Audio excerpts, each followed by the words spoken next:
오늘 본문을 가지고 진짜 기쁨이라는 제목으로 함께 하나님 말씀을 나누도록 하겠습니다. 오늘 여러분은 기쁨으로 잘 살아가고 계십니까? 아멘. 감사합니다. 우리가 2023년 한 해를 돌아보면서 정말 올 한 해 나 뿌듯했다. 올 한 해 나 정말 행복했다. 그러면서 기쁨으로 마무리할 수 있다면 우리가 얼마나 행복할까요? 여러분 정말 그럴까요? 아마 잘 찾아보면요. 여러분 올 한 해의 삶 가운데 기쁨의 요소들이 분명히 있습니다. 그런데 정말 기쁨으로 살았습니까? 라고 물을 때에 정말 기쁩니다. 라고 곧바로 대답하기는 대부분의 성도들이 사실은 어려울 것입니다. 왜 그럴까요? 왜 오늘 우리에게 기쁨이라는 것이 별로 없을까요? 솔직히 일이 잘 풀리지 않았잖아요. 내가 계획한 대로 올 한 해가 다 돌아간 것이 아니었다라는 거예요. 자녀들도 내 마음대로 움직이지 않았습니다. 내 생각대로 되는 것이 별로 없었기 때문에 여러분 어쩌면 우리의 삶에 기쁨도 별로 없는 것 아니겠습니까? 우리 앞에 있는 일들이 정말 내가 생각했던 대로 내가 계획했던 대로 다 풀려버렸다면 만사형통이라는 것이 오늘 내 삶에 있었다면 어찌 우리에게 오늘 이 시간 기쁨이 없을 수 있겠습니까? 다 잘 됐는데요. 그러면 기쁨이 넘치겠지요. 충만했을 것입니다. 그런데 우리의 삶이 그렇지 않더라는 거예요. 사실 기쁠 일이 별로 없습니다. 솔직히 슬픈 일들이 우리에게 더 많잖아요. 이럴 때에 우리는 어떻게 해야 할까요? 기도의 자리로 나아가야 하는 거예요. 우리 다 같이 따라서 한번 해볼까요? 기도의 자리로 나아가자. 기도의 자리로 나아가자. 여러분 예수님께서도 슬플 때에 기도의 자리로 나아가신 것을 우리가 보게 됩니다. 우리가 계속해서 이 요한복음을 살펴보고 있는데요. 지금 예수님의 상황이 정말 슬픈 상황이 아닐까요? 예수님은 십자가를 지려고 하시는데 제자들은 서로 높은 자리에 올라가겠다고 지금 싸우고 있는 거예요. 그리고 제자들이 곧 예수님을 부인하고 또 배신하고 떠날 것을 다 알고 계셨잖아요. 여러분 3년 반 동안 예수님께서 이 제자들을 그렇게도 함께하면서 가르쳤는데 제자들의 지금 모습이 이 모양 이 꼴입니다. 가르친 선생님 입장에서 정말 슬픈 상황 아니겠습니까? 그리고 이제 고쳐야 할 십자가의 고통은요, 말로 표현할 수 없는 그런 고통입니다. 그래서 예수님께서 이 슬픈 상황에 기도의 자리로 나아가는 것을 우리가 보게 돼요. 그러면서 예수님께서 마태복음 26장 39절에 보면 이렇게 기도를 하십니다. 내 아버지여 만일 할만하시거든 이 잔을 내게서 지나가게 하옵소서. 그리고 여러분 누가복음에 보면 예수님께서 기도하시는데요. 땀이 핏방울처럼 땅에 떨어지듯이 떨어졌다라고 말씀을 합니다. 그만큼 예수님께서 간절히 기도하셨다라는 거예요. 얼마나 힘들고 고통스러우셨으면 그렇게 기도하셨을까요?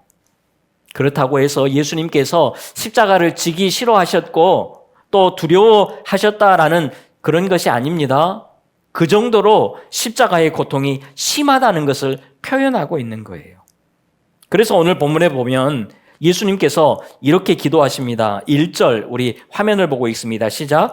아버지여 때가 이르러 싸우니 아들을 영화롭게 하사 아들로 아버지를 영화롭게 하게 하옵소서. 아멘. 읽기는 읽었지만 무슨 말인지 모르게 굉장히 복잡한 말씀 같지요.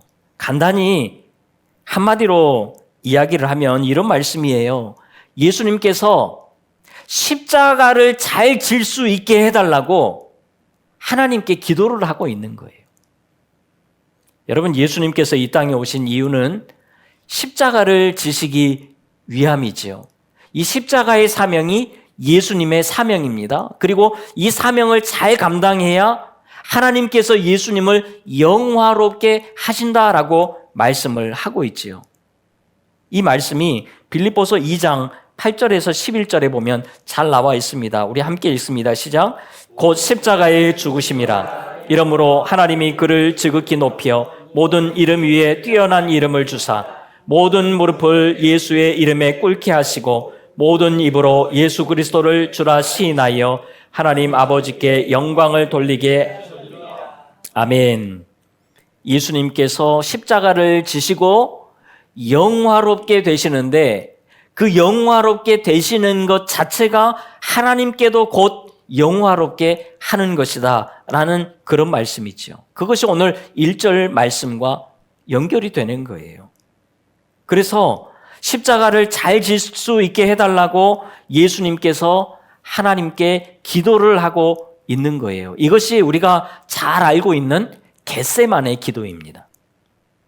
그런데 우리가 이 겟세마네 기도에서 쉽게 놓치고 있는 것이 한 가지 있습니다. 여러분, 예수님께서 정말 십자가 지는 것이 힘들어서 정말 십자가의 고통이 두려워서 자기를 위해서 그렇게 간절히 기도하셨을까요? 우리가 한번 생각해 볼 필요가 있습니다. 예수님이 정말 그것이 두려워서 땀방울이 핏방울처럼 땅에 떨어지듯이 그렇게 간절히 기도하셨겠냐라는 거예요. 나를 살려주십시오. 이 잔을 나에게 지나가게 해주십시오. 그런 때를 하나님께 쓰고 있는 그런 기도가 아니잖아요. 여러분, 예수님은 하나님이십니다. 여러분, 이 고통을 아무런 고통이 느껴지지 않게 그냥 이겨나가실 수 있어요. 기도 안 하셔도 얼마든지 해결해 나가실 수 있습니다. 그런데 왜 예수님께서 겟세마네에서 이렇게 간절히 기도하셨을까요? 우리에게 기도를 가르쳐 주시려고, 우리에게 기도하라고 그 모범을 보이기 위해서 예수님께서 겟세마네에 그렇게 엎드려서 간절히 기도하셨던 것입니다. 여러분, 성경에서 예수님께서 기도하신 것은요, 예수님이 자기를 위해서 기도하신 것이 아닙니다. 우리를 위해서 예수님께서 그런 기도의 모범을 보이신 거지요. 예수님께서 공생의 초반에도 광야에서 마귀에게 시험을 받기 전에 40일 동안 금식하며 기도하십니다. 여러분, 예수님께서 왜 기도하셨을까요? 마귀의 시험을 대비하기 위해서 예수님께서 기도하신 것일까요? 아니에요. 마귀의 시험 아무것도 예수님께 걸림돌이 되지 않습니다. 그런데 왜 예수님께서 기도하신 후에 시험을 받으셨느냐?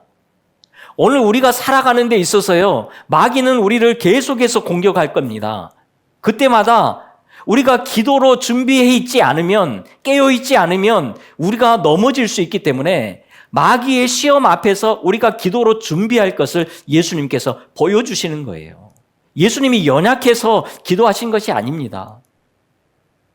마귀에게 시험을 받는 데 있어서도 예수님이 마귀보다 약해서 시험을 받는 것이 아니고요, 시험이 올 때에 우리에게 어떻게 이겨야 되는지를 보여주기 위해서 예수님께서 시험을 받으셨던 거예요. 샘플을 보여주시기 위한 것입니다. 여러분, 겟세마네의 기도는 예수님께서 십자가 지기 힘들어서 그렇게 하나님 앞에 잘 질 수 있게 해달라고 그것만 위해서 기도하신 것이 아니라는 거예요. 고통을 앞두고 오늘 우리에게 기도하라는 거예요. 슬픔이 있으면 기도하라고. 오늘 우리가 기도해야 되기 때문에 이 모습을 보여주셨다라는 거예요. 우리에게 그것을 보여주기 위해서 간절히 기도하신 것이 겟세마네 기도입니다. 그리고 오늘 본문 요한복음 17장을 통해서 이 겟세마네의 기도가 어떤 기도였는지를 어쩌면 예수님께서 더 정확하게 보여주시고 있는 것인 줄로 모르겠습니다. 그래서 우리가 17장을 보면 마태복음, 마가복음, 누가복음과 조금 더 다르게 이 겟세마네의 기도가 나와 있는 것을 우리가 볼 수가 있지요. 그래서 우리가 요한복음 17장을 흔히 대제사장적 기도다라고 이야기를 합니다. 우리가 마태복음이나 이런 데를 보면 겟세마네의 기도라고 이야기를 하지만 여기서는 같은 기도지만 대제사장적 기도라고 이야기를 합니다. 자, 그렇다면 예수님께서 과연 어떤 기도를 하셨을까요? 그것을 우리가 두 번을 나누어서 살펴보도록 하겠습니다. 지금 절반을 나누고 또 나머지 절반은 오늘 저녁 송구 영신 예배 때 나누도록 하겠습니다. 그러니까 요한복음 17장을 우리가 정확히 하려면 저녁까지 빠지지 않고 잘 나와야 된다는 그런 말이지요. 자, 그렇다면 다시 오늘 본문으로 돌아가 보겠습니다. 여러분, 예수님께서 십자가를 지시면 그것이 누구에게 유익이 될까요? 물론 예수님이 영화롭게 되고 하나님도 영화롭게 됩니다. 예수님께도 유익하고 하나님께도 유익이 있습니다. 그런데 엄밀히 따지면 예수님이 십자가 지시면 누가 가장 큰 이득을 봅니까? 누구에게 유익이지요? 우리에게 유익이잖아요. 어떤 유익입니까? 영생을 얻는 거예요. 영생. 그래서 2절에 보니까요, 우리에게 영생을 주시려고 십자가를 지셨다라고 말씀을 합니다. 그래서 예수님을 믿는 모든 자에게는 여러분 이미 영생이라는 것이 주어져 있다라는 거예요. 요한복음 5장 24절 우리 같이 한번 읽습니다. 시작. 내가 진실로 진실로 너희에게 이르노니 내 말을 듣고 또 나 보내신 이를 믿는 자는 영생을 얻었고 심판에 이르지 아니하나니 사망에서 생명으로 옮겼느니라. 아멘. 자, 앞으로 영생을 얻게 될 것이다가 아니라 영생을 이미 얻었다라고 말씀을 하고 있습니다. 여러분, 우리는 이미 영생을 얻은 사람들이에요. 잘 보여지지는 않지만, 잘 내가 느껴지지는 않지만 오늘 우리는 이미 영생을 얻은 사람이에요. 여러분, 한번 생각해 보세요.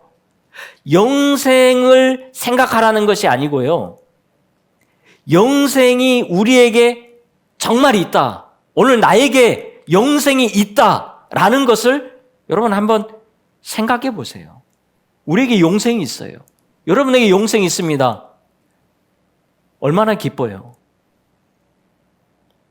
여러분, 한 해를 마무리하는데 크게 기쁠 일이 없어서 혹시 섭섭한 마음이 있습니까? 내 뜻대로 안 되고 기도의 응답이 잘 안 되어서 하나님 앞에 혹시 서운한 마음이 있습니까?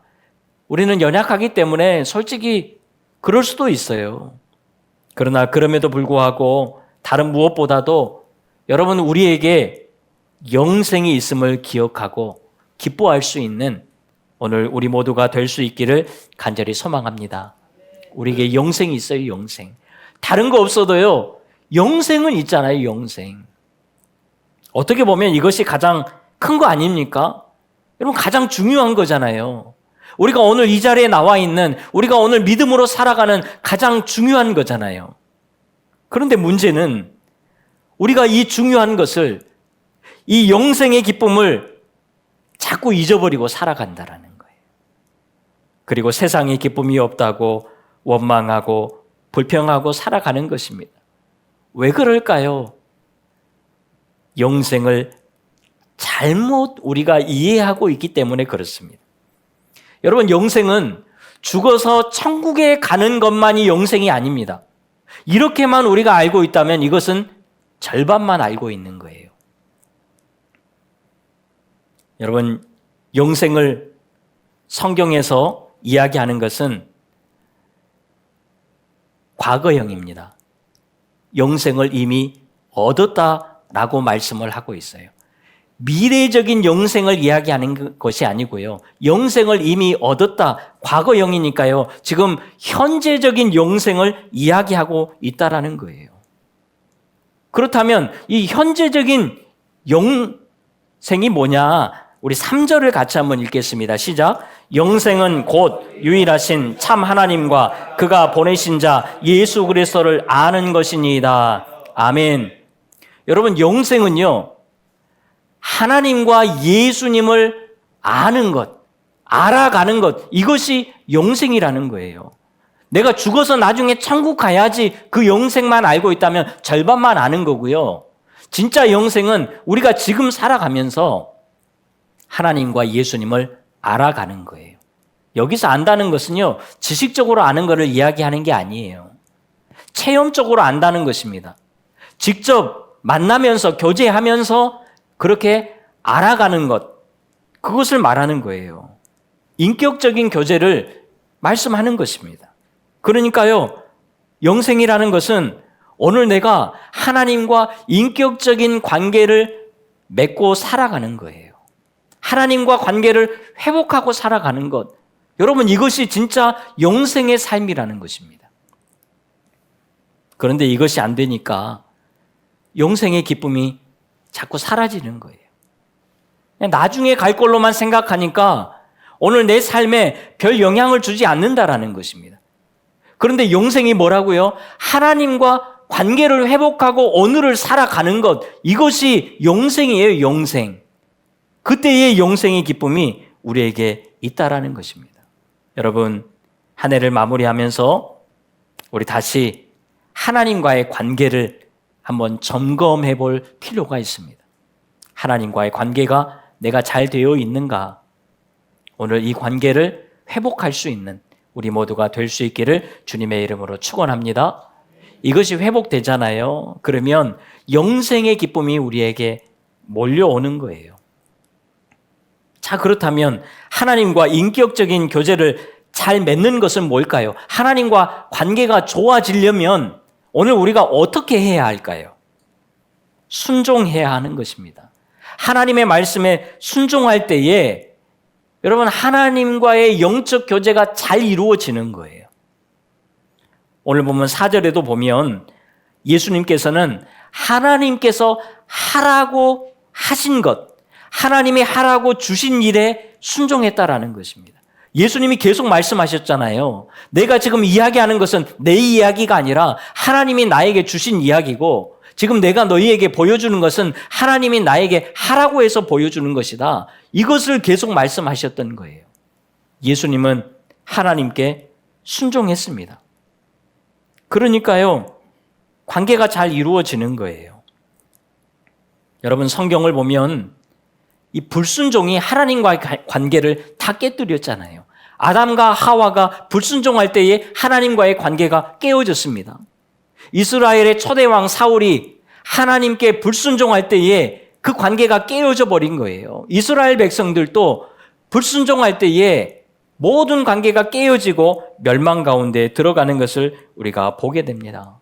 여러분, 우리의 인간관계도 마찬가지잖아요. 순종이 있어야 관계가 유지되는 거예요. 학생은 선생님 말씀에 순종해야 그 관계가 잘 이루어지는 거예요. 자녀는 부모님의 말씀에 순종해야 관계가 잘 이루어지지요. 직원은 사장의 지시를 순종해야 관계가 좋은 것입니다. 그렇지 않으면 여러분, 관계는 깨어진다니까요. 반대의 입장에서도 마찬가지예요. 선생님도 부모님도 사장님도 약속을 잘 지켜야, 순순히 잘 따라줘야 그 관계가 유지되는 거예요. 여러분, 순종하려면 일단 내 뜻을 내려놓을 줄 알아야 합니다. 여러분, 내 뜻을 내려놓고 하나님의 말씀을 따라 살아갈 때에, 그때에 하나님과의 인격적인 관계가 온전히 이루어지는 것입니다. 내 뜻을 내려놔야 돼요. 그래서 예수님께서 겟세마네 기도에서 뭐라고 기도하셨지요? 그러나 나의 원대로 마시옵고 아버지의 원대로 하옵소서라고 기도하셨잖아요.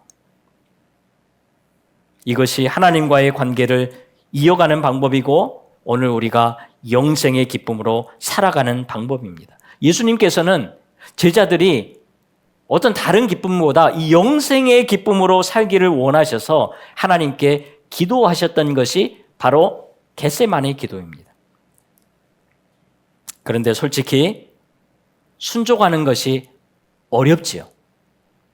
내 뜻을 내려놓는 것이 솔직히 너무 어렵습니다. 내가 해왔던 방식을 내려놓는 것이 너무 어려워요. 그래서 예수님께서 이제는 이렇게 기도하십니다. 여러분 6절 이하에 보면 예수님께서 이렇게 말씀하십니다. 세상 중에서 내게 주신 사람들, 누구지요? 믿음의 사람들, 제자들입니다. 그들은 아버지의 것이다 라고 이야기를 합니다. 그러면서 9절에 이렇게 말씀을 합니다. 같이 읽습니다. 시작. 내가 그들을 위하여 비옵나니 내가 비옵는 것은 세상을 위함이 아니요 내게 주신 자들을 위함이니이다. 그들은 아버지의 것이로소이다. 아멘. 그러니까요, 지금 예수님의 기도는 이런 거예요. 하나님, 이제 내가 곧 제자들을 떠나서 하나님 아버지께로 가는데 어떻게 이 제자들만 홀로 둘 수 있겠습니까? 이들은 아버지의 것이니까 아버지께서 직접 책임지시고 아버지의 능력으로 보호해 달라는 거예요. 하나님 아버지께서 직접 책임지고 지켜달라는 것입니다. 제자들을 하나님께 맡기는 기도를 지금 하고 계시는 거예요. 여러분, 예수님께서 십자가에서 죽으시고 부활하시기까지 3일이라는 시간이 비게 됩니다. 그리고 예수님께서 승천하시고 성령님이 오시기까지 7일 이상의 기간이 비게 돼요. 자, 이 시간에 하나님께서 채워주십시오. 제자들을 홀로 두지 않겠다는 예수님의 그 마음이 여기에 들어가 있잖아요. 이것이 예수님의 마음이에요. 더 나아가서 11절을 읽습니다. 시작. 나는 세상에 더 있지 아니하오나 그들은 세상에 있사옵고 나는 아버지께로 가옵나니 거룩하신 아버지여 내게 주신 아버지의 이름으로 그들을 보존하사 우리와 같이 그들도 하나가 되게 하옵소서. 아멘. 그들도 하나가 되게 해달라는 것입니다. 여러분, 예수님께서 왜 이 기도를 하고 계실까요? 제자들이 서로 높은 자리에 올라가겠다고 싸우고 있기 때문에 하나가 되라고 기도하시는 것일까요? 물론 그런 요소도 없지 않아 있습니다. 여러분, 제자들이 하나가 되지 않으면 어떻게 세상 가운데 복음을 전하면서 하나님 나라를 확장할 수 있겠습니까? 그래서 하나가 되게 해달라고 기도를 하신 것은 맞아요. 그런데 이 말씀을 한번 잘 보세요. 그들도 하나가 되게 하옵소서 앞에 우리와 같이 라는 말씀이 들어 있습니다. 무슨 말씀입니까? 예수님이 하나님과 하나가 되신 것 같이 하나님께서 제자들과도 하나가 되어 달라는 거예요. 그러니까요, 제자들이 순종해서 하나님과의 관계를 잘 맺을 수 없기 때문에 하나님께서 그냥 하나가 돼서 딱 달라붙어서 이 제자들을 지켜달라는 것입니다. 여러분, 이것이 예수님의 마지막 기도입니다. 예수님께서 제자들을 얼마나 사랑하셨는지 여러분, 그거 느껴지지 않습니까? 그냥 하나님이 딱 붙어서 이 제자들을 붙들어 주십시오. 내가 잠시 떠나더라도 하나님이 해주셔야 됩니다. 그런데 그 예수님의 사랑이 여기에서 끝나지 않아요. 13절을 같이 읽습니다. 시작. 지금 내가 아버지께로 가오니 내가 세상에서 이 말을 하옵는 것은 그들로 내 기쁨을 그들 안에 충만히 가지게 하려 함이니이다. 아멘. 내 기쁨을, 예수님의 기쁨을 제자들에게 충만히 가지게 해달라고 기도하는 것입니다. 여러분, 예수님의 기쁨이 뭘까요? 하나님과 하나가 되었을 때에 얻는 기쁨 아니겠습니까? 하나님께서 나와 함께 하신다. 여러분, 이것이 예수님의 기쁨이었던 거예요. 오늘 우리에게도 사실 이 기쁨이 회복되어야 돼요. 이것만 있으면 됩니다. 내가 실패했어도, 내가 잘 안 되었어도. 그런데 하나님께서 나와 함께 계시는 거예요. 여러분, 그러면 걱정이 됩니까? 안 됩니까? 안 되지요. 하나님이 계시잖아요. 전능하신 하나님이 오늘 나와 함께 계시잖아요. 그러니까요, 기쁜 거예요. 여러분, 오늘 우리에게 이런 진짜 기쁨이 회복될 수 있기를 주님의 이름으로 축원합니다. 네. 여러분, 진짜는 변하지 않습니다. 가짜가 변하는 거예요. 세상의 기쁨은요, 있다가도 없어집니다. 그러니까 가짜예요. 잠시 기쁨은 주지만 세상의 기쁨은 가짜 기쁨입니다. 여러분, 세상에 아무리 좋은 것을 내가 얻어서 기쁨을 가지고 있다고 하더라도 그것이 얼마나 갑니까? 길게 가지 않는다라는 거예요. 아무리 좋은 것이 나에게 있어도 여러분, 그 기쁨은 영원히 가지 않아요. 왜요? 가짜이기 때문에 이따가 사라지는 것입니다. 진짜 기쁨은 변하지 않습니다. 그 기쁨이 뭘까요? 하나님과 함께 하면서 하나님께서 잘 되게 하시면 잘 되니까 기쁘지요. 그런데 하나님과 함께 하는데 잘 되지 않을 때도 있잖아요. 그런데 누가 계십니까? 여전히 하나님이 나와 함께 계시잖아요. 그러니까요, 거기에서 우리가 기쁨을 얻게 되는 것입니다. 그러니까 잘 돼도 기쁘고 안 돼도 기뻐요. 물론 안 됐을 때에 그 순간은 우리도 힘들고 어려울 수 있지요. 그래서 그때에 기도하라는 거예요. 그래서 예수님께서 우리에게 겟세마네의 기도를 보여주신 것입니다. 너희들이 기쁨으로 살아가다가 어려움이 올 텐데 그때에 기도하라는 거예요. 엎드리라는 것입니다. 여러분, 우리가 하나님 말씀의 기쁨을 누리고 살아가고 또 찬양의 기쁨을 누리고 기도의 기쁨을 누리다가도요, 여러분, 이 기쁨이 한순간에 사라질 때가 있어요. 세상이, 사탄이 우리를 그냥 놔두지 않잖아요. 찬물을 그냥 한번 쫙 끼얹어 버리면 그 기쁨이 한순간에 사라져 버린다라는 거예요. 슬픔이 변하여 기쁨이 되어야 되는데 기쁨이 변하여 슬픔이 되어버리는 우리의 현실을 우리가 마주하게 되지요. 그때에 기도하라는 거예요. 그러면서 기억하라는 것입니다. 언제나 변함없이 우리에게 확실히 주어져 있는 그 영생의 기쁨을 기억하고 또 변함없이 우리와 여전히 함께 하시면서 우리를 도우실 그 하나님을 기대하면서 기뻐하라는 거예요. 여러분, 이 기쁨이 회복되는 우리 모두가 다 될 수 있기를 간절히 소망합니다. 오늘부터 이 진짜 기쁨을 가지고 여러분 살아갈 때에 여러분 2024년 한 해는 오늘 우리가 계획하고 생각하는 것 그 이상의 놀라운 은혜를 경험하게 될 줄로 믿습니다. 이 진짜 기쁨이 우리의 삶 가운데 영원토록 흘러넘치기를 주님의 이름으로 축원합니다. 기도하겠습니다.